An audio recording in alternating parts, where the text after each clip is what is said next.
وہ اسے چھوڑ کر پانی لانے کے لیے کولنگ مشین کی طرف بڑھ گیا۔ جب وہ گلاس بھر کر واپس آیا تو آرزو کی حالت کافی سدھر چکی تھی۔ اس نے خود کو اس حد تک سنبھال لیا تھا کہ اس کے حلق سے سسکیوں کی نکاسی بند ہو گئی تھی۔ البتہ وہ سہمے سہمے سے انداز میں اب بھی ٹائیگر کی طرف دیکھ رہی تھی۔ مان اسے محسوس ہوا کہ کوئی اس کے قریب ہی آ کھڑا ہوا ہے۔ یک یک اس کی آنکھوں سے مزید تیزی کے ساتھ آنسو بہنے لگے۔ ایک بات تو بتاؤ لڑکی، اوشان نے اس کی طرف جھک کر کہا۔ جب تم کمرے میں داخل ہوئی تھی تو تم نے کیا کہا تھا؟ او خدایا تیرا شکر ہے یا کچھ اور؟ آرزو چونک کر اوشان کی طرف دیکھنے لگی۔ لمحے بھر کو اس کی آنکھوں میں حیرت پیدا ہوئی، پھر اس نے اس بات میں سر ہلا دیا اور اوشان کی بات کی تائید کر دی۔ میں نے کہا تھا او خدایا تیرا شکر ہے، وہ کانپتی ہوئی آواز میں بولی۔ اس وقت تک ٹائیگر پانی کا گلاس لے کر اس کے قریب پہنچ چکا تھا۔ وہ مسحری کی پٹی پر آرزو کے پہلو میں بیٹھ گیا اور گلاس اسے تھما دیا۔ آرزو کا ہاتھ کانپ رہا تھا۔ اس نے گلاس لیا تو اس میں سے تھوڑا سا پانی چھلک گیا، لیکن وہ جلد ہی مزید سنبھل گئی۔ اب وہ چھوٹے چھوٹے گھونٹ لے کر پانی پی رہی تھی۔ پانی کا گلاس خالی کر کے اس نے اپنے دائیں گھٹنے پر رکھ لیا۔ اب بتاؤ تم نے کیا دیکھا تھا؟ ٹائیگر نے سوال کیا۔ کیا تمہیں کچھ لوگ نظر آئے تھے؟ ہاں شہزاد، وہ سر سے پاؤں تک کانپ کر بولی۔ میرے گھر کے احاطے میں کچھ لوگ موجود تھے۔ اوہ، ٹائیگر کے ہونٹ سکڑ گئے۔ کیا وہ دیکھنے میں چینی نژاد لگتے تھے؟ کوریا کے رہنے والے تھے؟ ان کی تعداد کتنی تھی؟ 3 تھے یا 4؟ شاید 4، لیکن احاطے میں تاریکی تھی۔ اس کے باوجود میں نے جو جھلک دیکھی اسی سے پتا چلتا تھا کہ وہ کوریا ہی کے باشندے تھے۔ یقیناً وہ وہی تھے۔ اف میرے خدا، کس قدر خوفناک منظر تھا، کتنا دہشت ناک۔ انہیں دیکھ کر تو میرا دل ہی بیٹھنے لگا تھا۔ ٹائیگر نے یہ سن کر اس بات میں سر ہلایا اور اوشان کی طرف دیکھتے ہوئے بڑبڑایا۔ معلوم ہوتا ہے کہ وہ لوگ اب آرزو کے پیچھے پڑ گئے ہیں۔ اوشان نے کندھے اچکا کر اظہار بے نیازی کیا۔ میرا خیال ہے ہمیں اس لڑکی کو اپنے ساتھ ہی رکھنا چاہیے۔ ٹائیگر نے پھر اسے مخاطب کیا۔ اس بار بھی اوشان نے بڑی بے نیازی سے کندھے اچکا دیے تھے۔ انداز ایسا ہی تھا کہ اگر وہ لڑکی سمیت جہنم میں بھی چلا جائے تو اسے کوئی پرواہ نہیں۔ دفعتاً دروازے پر زوردار دستک ہوئی۔ آرزو کے حلق سے ایک ڈری ڈری سی چیخ نکل گئی۔ وہ اب پھر تھر تھر کانپنے لگی تھی۔ اس کی غزال کی سہمی ہوئی آنکھوں جیسی آنکھیں کبھی تو دروازے کی طرف اور کبھی ٹائیگر کی جانب اٹھنے لگی تھی۔ ان نگاہوں میں تحفظ کے لیے بے پناہ درخواست تھی۔ اوشان دوبارہ اپنی جگہ جا بیٹھا۔ اس کے انداز سے اب بھی بے نیازی ظاہر ہو رہی تھی۔ نہ جانے وہ بیٹھا بیٹھا کیا لکھنے میں مصروف ہو گیا تھا۔ ٹائیگر کو اس کی بے نیازی پر شدید حیرت ہو رہی تھی۔ دروازہ کیوں نہیں کھول دے؟ یک یک اوشان نے چنگاڑ کر کہا۔ کیا تم کھانے کا آرڈر دے کر بھول گئے ہو؟ ٹائیگر آہستہ آہستہ دروازے کی طرف بڑھنے لگا۔ اس کی چال میں آرزو کو کسی درندے کی سی مستعدی محسوس ہو رہی تھی۔ وہ کسی چیتے کی طرح بے آواز اور محتاط قدموں سے دروازے پر پہنچا۔ اس کا دایاں ہاتھ پشت پر چلا گیا۔ بائیں ہاتھ سے اس نے ایک جھٹکے سے دروازہ کھول دیا اور کمرہ اوشان کے تحیر آمیز کہکہے سے گونج اٹھا۔ ٹائیگر بھی ایک طویل سانس لے کر رہ گیا۔ اس کے دائیں ہاتھ کے عضلات ڈھیلے پڑ گئے۔ سامنے روم سروس کا ویٹر کھانا لیے کھڑا تھا۔ لیڈر کے انداز میں بے پناہ سکون تھا۔ اس نے اپنے ساتھیوں کو بڑی وضاحت سے بتایا تھا کہ انہیں کیا کرنا ہے۔ پروگرام بتانے کے بعد اس نے وضاحت کی کہ ان کا حملہ ناکامی سے ہمکنار نہیں ہوا، بلکہ وہ کامیاب ہوئے ہیں۔ وضاحت کرتے ہوئے لیڈر نے کھنکار کر گلا صاف کیا اور بلغم کھڑکی سے باہر پھینک دی۔ اس وقت وہ سب ایک ہوٹل کے کمرے میں بیٹھے ہوئے تھے اور یہ وہی ہوٹل تھا جہاں اوشان اور ٹائیگر مقیم تھے، لیکن ہم اپنے 3 بہترین ساتھیوں سے ہاتھ دھو بیٹھے ہیں۔ ایک ساتھی نے کورین زبان میں احتجاج کیا۔ جب کچھ حاصل کیا جاتا ہے تو پلے سے دینا بھی پڑتا ہے۔ لیڈر نے بے رخی سے جواب دیا۔ ہم نے کیا حاصل کیا ہے؟ احتجاج کرنے والے کا لہجہ شدید ہو گیا۔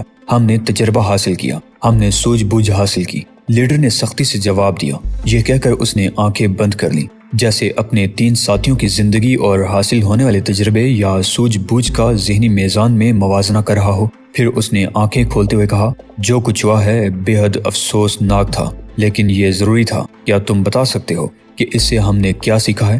احتجاج کرنے والے نے بتایا کہ ٹائیگر نے کس انداز میں ان کے 3 ساتھیوں پر حملہ کیا۔ انہیں جہاں جہاں زخم آئے تھے ان کی تفصیل بیان کی۔ پھر وہ اس سلسلے میں مزید بھی کچھ کہنا چاہتا تھا کہ ایک ساتھی نے اس کی بات کاٹ دی۔ وہ اس بوڑھے کا تذکرہ کر رہا تھا جو میٹا مینشن کی عمارت کے باہر کار میں منتظر بیٹھا تھا۔ زرد آدمی، لیڈر نے دہرایا۔ اس کی آواز سرگوشی سے زیادہ بلند نہیں تھی۔ اس کا دایاں ہاتھ اپنی دائیں آنکھ کی طرف اٹھا اور قریب جا کر مٹھی کی شکل میں بچ گیا۔ اس کے ایک ہاتھ کی انگشت شہادت کنپٹی کو سہلانے لگی، جبکہ دوسرے ہاتھ کی انگشت شہادت اپنی آنکھ کے نیچے رخسار پر ٹک گئی تھی۔ اس انگلی کا ناخن کم و بیش 8 انچ لمبا تھا۔ کیا اس کی آنکھوں کا رنگ فولاد جیسا تھا؟ اس نے اوشان کے بارے میں بتانے والے سے سوال کیا۔ ہاں، جواب دیا گیا۔ اوہ، تو میرا خدشہ درست ہی ثابت ہوا، لیڈر بڑبڑایا۔ وہ آ گیا ہے، بالآخر وہ یہاں پہنچ گیا۔ یہ کہتے کہتے وہ بیٹھ گیا۔ اس کے دونوں ہاتھ گود میں گر گئے اور اس کی آنکھیں بند ہو گئیں۔ یوں لگتا تھا جیسے وہ بیٹھے بیٹھے خاموش عبادت میں ڈوب گیا ہو۔ لیڈر پورے 1.5 منٹ تک اسی حالت میں مبتلا رہا، پھر اس نے دھیرے دھیرے سے اپنا سر اٹھایا اور محویت کے عالم سے نکل گیا۔ کیا تم نے دوسروں کو ادائیگی کر دی ہے؟ اس نے سوال کیا۔ کیا آپ ہڑتالیوں کے بارے میں پوچھ رہے ہیں؟ ہاں، کیا وہ لوگ ہمارے عقیدے کے بارے میں جانتے ہیں؟ اس نے دوسرا سوال کیا۔ نہیں جناب، اسے جواب دیا گیا۔ کیا عہدوں کی تجدید کر لی گئی ہے؟ لیڈر نے پوچھا۔ اس بار اسے اسبات میں جواب ملا۔ نئے آدمیوں کی خدمات حاصل ہو چکی ہیں یا نہیں؟ جی ہاں، اور انہیں کچھ پیشگی معاوضہ بھی ادا کر دیا گیا ہے۔ ٹھیک ہے، دوسروں کو بھی بلا لو، لیڈر نے تہمکانہ لہجے میں کہا۔ اب وقت آ گیا ہے کہ ہم اس معاملے کو خوش اسلوبی کے ساتھ نمٹا لیں۔ ہمیں اب ایسا ہی کرنا چاہیے۔ لیڈر کا حکم سنتے ہی جوان سال کورین اٹھ کھڑا ہوا۔ وہ تعظیماً جھکا اور پھر وہ تیز تیز قدموں سے چلتا ہوا کمرے سے باہر چلا گیا۔ اس کے جاتے ہی لیڈر بھی اپنی سیٹ سے اٹھ گیا۔ اس کی اٹھنے کا انداز بے حد متوازن اور آہستہ تھا۔ وہ 4 فٹ 11 انچ لمبا تھا۔ اس نے ہوٹل کے کمرے میں بچھے ہوئے قالین پر اس انداز میں ٹہلنا شروع کر دیا جیسے اس کو اپنے قدموں تلے روند ڈالنا چاہتا ہو۔ یک وہ ایک کھڑکی کے سامنے رک گیا۔ کھڑکی پر سبز رنگ کا بھاری پردہ پڑا ہوا تھا۔ اس کا ایک ہاتھ پردے سے الجھ گیا اور اس نے پردے کو ایک جھٹکے سے ہٹا دیا۔ پردہ ہٹتے ہی کمرے میں تیز دھوپ کا سیلاب سا آ گیا۔ وہ کمرے سے باہر گورنے لگا۔ نیچے سڑک پر چمچماتی ہوئی کاروں کا ایک قافلہ گزر رہا تھا۔ دھوپ کی وجہ سے باہر کی فضا میں حدت تھی۔ لیڈر کو گرمی بے حد پسند تھی۔ ٹھنڈک نہ جانے کیوں اسے بری لگتی تھی۔ اس نے اس سلسلے میں کبھی کوئی خیال آرائی نہیں کی تھی، لیکن اس کے بعض ساتھیوں کا خیال تھا کہ لیڈر گرمی کے باعث چاق و چوبند رہتا ہے، اس لیے وہ اس موسم کو پسند کرتا ہے۔ لیڈر کی آنکھیں چمکدار نیلی تھیں اور اس کے ڈیلے سیاہ تھے جن سے ہر وقت یوں محسوس ہوتا تھا جیسے وہ سلگ رہی ہوں اور ان سے دھواں سا اٹھ رہا ہو۔ لیڈر کی آنکھیں بینائی سے محروم تھیں اور وہ مکمل طور پر نابینا تھا۔ اچانک دروازہ کھلنے کی آواز سنائی دی۔ اس کا مطلب تھا کہ اس نے جن دوسرے ساتھیوں کو طلب کیا تھا، جوان سال کورین انہیں بلا کر لے آیا ہے۔ بیٹھ جاؤ پلیز۔ قدموں کی آواز تھمتے ہی بوڑھے لیڈر نے کہا۔ اس نے یہ بات کورین زبان میں کہی تھی، اس لیے جوان سال کورین نے ترجمہ کیا۔ بیٹھ جاؤ پلیز۔ لیڈر چند لمحے ساکت و جامد کھڑا رہا، پھر اس کے کانوں میں 2 آدمیوں کے بیٹھنے کی آواز ٹکرائی۔ صوفے کا چمڑا چرچرایا۔ یہ آواز سن کر لیڈر نے سبز پردہ ایک بار پھر برابر کر دیا۔ آہستہ آہستہ چلتا ہوا اپنی کرسی تک پہنچا۔ اس کے انداز سے نہیں پتا چلتا تھا کہ وہ اندھا ہے۔ کرسی پر بیٹھنے کے بعد اس کی دھواں اگلتی ہوئی آنکھیں چکرانے لگیں جیسے وہ نووارد افراد کا جائزہ لے رہا ہو۔ وہ جس سیٹ پر بیٹھا تھا وہ خون کی طرح سرخ رنگ کی تھی اور اس سیٹ پر بوڑھے لیڈر کا وجود کسی آسیب جیسا نظر آ رہا تھا۔ لیڈر کے دونوں ہاتھ کرسی کے ہتھوں پر بے قراری سے حرکت کرنے لگے۔ سناجو یہاں موجود ہے، اس نے کہا۔ کئی سال بیت گئے ہیں، آج پھر ہماری راہیں آپس میں ٹکرا گئی ہیں۔ لیڈر کی بات کا ترجمہ کرتے ہوئے جوان سال کورین نے کہا، ہم 2 طاقتور افراد کو قتل کرنا چاہتے ہیں لیکن ہم حملہ نہیں کریں گے۔ بوڑھا لیڈر اس کے ترجمے سے بے نیاز کہتا رہا، تاریخ بتاتی ہے کہ جب بھی ہم لوگوں نے فولاد جیسی طاقت والی آنکھوں کے مالک کسی شخص پر حملہ کیا، موت ہمارے کئی ساتھیوں کا مقدر ہو گئی اور اب وہ شخص مزید خطرناک ہو گیا ہے۔ اس کے ساتھ ایک مشرقی نوجوان بھی ہے، ایک ایسا نوجوان جس کی رگوں میں کسی جوان ٹائیگر جیسا خون موجزن ہے۔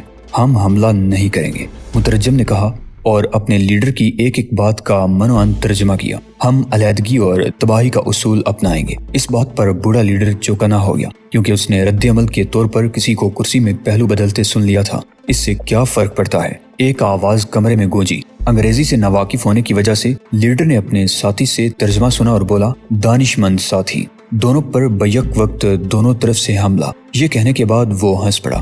بڑی تحقیر آمیز ہنسی تھی۔ احمقانہ بات ہے، اگر تم دن بھر کسی دیوار سے سر ٹکراتے رہو تو شام کو کیا نتیجہ نکلے گا؟ دیوار نہیں گرے گی، البتہ تمہاری کھوپڑی ضرور پاش پاش ہو چکی ہوگی۔ اس کی بجائے اگر تم درست اور صحیح اینٹ نکالنے میں کامیاب ہو جاؤ تو پوری دیوار آن کی آن میں زمیں بوس ہو جائے گی۔ مترجم نے جب اس کی باتیں منتقل کر دیں تو ان کے جواب میں دوسری کرسی کا چمڑا چرچرایا۔ لیڈر کی بے نور آنکھیں آواز پر جم گئی۔ کیا ہم ان دونوں کو بھی اسی انداز میں قتل کریں گے جیسا کہ پہلے کرتے رہے ہیں؟ جواں سال مترجم نے نووارد کی بات اپنے لیڈر کے کانوں تک پہنچائی۔ میں سمجھتا ہوں کہ ہمارا یہ نووارد دوست نہیں سمجھتا کہ ہم لاشوں کی کھال کھینچ کر انہیں درختوں سے کیوں ٹانگ دیتے ہیں اور بعض حصوں کی کیوں تدفین کرتے ہیں۔ کس قدر احمق معلوم ہوتا ہے یہ شخص۔ لیڈر کی آواز غراہٹ آمیز تھی۔ یہ ایک روایت ہے، یہ ہماری طاقت کا نشان ہے، ہماری برتری کی علامت ہے۔ اس طرح ہم اپنے دشمنوں کی موت ہی حاصل نہیں کرتے بلکہ اس سے باقی دشمنوں پر خوف و ہراس بھی طاری ہوتا ہے۔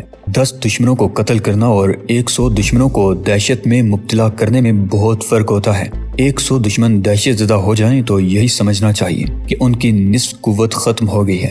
لیڈر خاموش ہو گیا۔ اس کے چہرے پر اب بھی برہمی کے آثار تھے۔ اس کی دائیں کن پٹی کی ایک رگ بار بار پھڑک رہی تھی۔ اس کے انداز میں غصے کی جھلک دیکھ کر کمرے میں موجود سب لوگوں کو جیسے سانپ سونگ گیا تھا۔ ہر کوئی پتھر کے کسی بت کی طرح ساکت بیٹھا تھا۔ صرف مترجم کے ہونٹوں پر خفیف سی مسکراہٹ تھی اور لیڈر کی چمکدار لیکن بے نور آنکھیں اس مسکراہٹ کو دیکھنے سے قاصر تھیں۔ ہم اپنی قسم، اپنے قبیلے اور اپنے عقائد سے تعلق رکھنے والے گروہ کے آخری افراد ہیں۔ لیڈر کی آواز ایک بار پھر گونجنے لگی۔ ہم سیاہ تعاون ہیں۔ ہم 1904 کی قیامت صغریٰ ہیں اور اب ہم اپنے عقائد کا آخری کام پایہ تکمیل تک پہنچانے میں کامیاب ہو رہے ہیں۔ میرے بزرگوں کی پیش گوئی درست ثابت ہوگی۔ سناجو کی شمشیر کا مالک بالآخر ہمارے سامنے آ رہا ہے۔ اس کی موت کے بعد ہمارے پیروکاروں کے لیے راہ صاف ہو جائے گی۔ انہیں اپنے عقائد کا پرچار کرنے میں کوئی دشواری نہیں ہوگی۔ یہ میرا آخری فرض ہے۔ کام جاری رہنا چاہیے۔ مترجم نے اس کی ان لمبی چوڑی باتوں کا ایک ہی جملے میں ترجمہ کر دیا۔ وہ جانتا تھا کہ یہ سب جذباتی باتیں ہیں جن سے مقامی لوگوں کو کوئی دلچسپی نہیں ہو سکتی۔ لیڈر نے ہاتھ اٹھا کر کہا، مجھے جو کچھ کہنا تھا میں کہہ چکا ہوں، اب جو کچھ بتاؤں اسے لکھ لو۔ مترجم نے جلدی سے ایک پیڈ نکالا اور قلم کھولنے لگا۔ بوڑھے لیڈر کے کان بے حد حساس تھے۔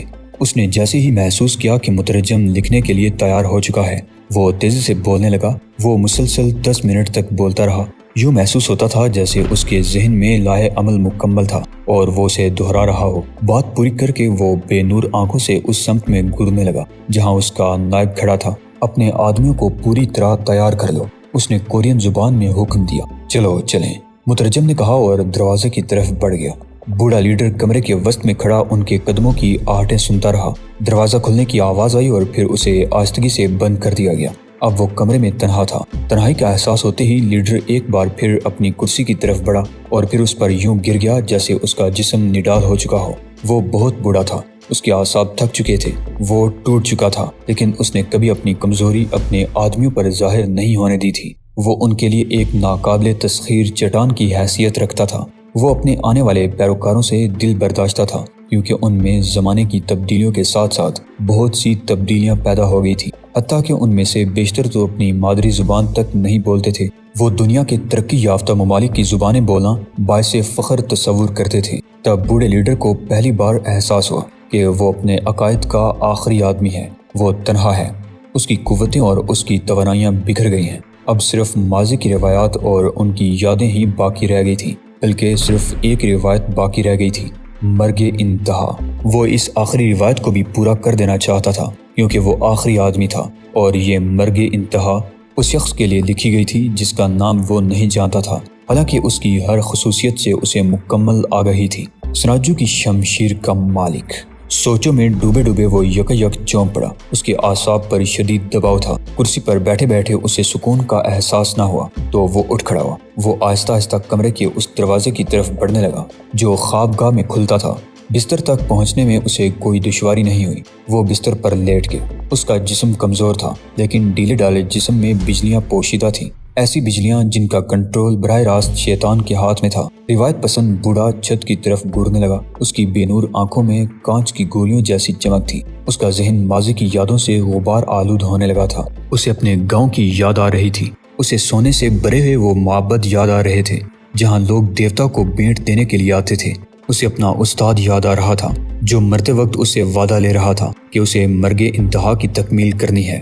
وہ اپنے آرام بستر پر دراز غور کرتا رہا۔ وہ اصول، وہ بات اور وہ روایات جن کا تعلق اس کے آباء و اجداد سے تھا، اسے تعلیم دی گئی تھی کہ معدہ جسم کا مرکز ہے، اس لیے درمیان میں واقع اس کی حفاظت بے حد ضروری ہے۔ اگر معدہ تباہ کر دیا جائے تو روح تباہ ہو جاتی ہے۔ اس کے کانوں میں اپنے استاد اور محترم باپ کے الفاظ گونجنے لگے۔ سنو بیٹے، تمہیں مرنا ہو تو مرگ انتہا کو گلے لگا کر اس طرح سے اٹھنا۔ یاد رکھو، اگر تم نے ایسا نہ کیا تو تمہاری روح دنیا میں آ کر گھومتی رہے گی اور اسے کہیں پناہ نہیں ملے گی۔ دوستو، اسی کے ساتھ آج کی قسط کا اختتام ہوتا ہے۔ گزارش ہے کہ چینل کو سبسکرائب کرتے ہوئے ویڈیو کو لائک شیئر لازمی کیجیے۔ اللہ نگہبان۔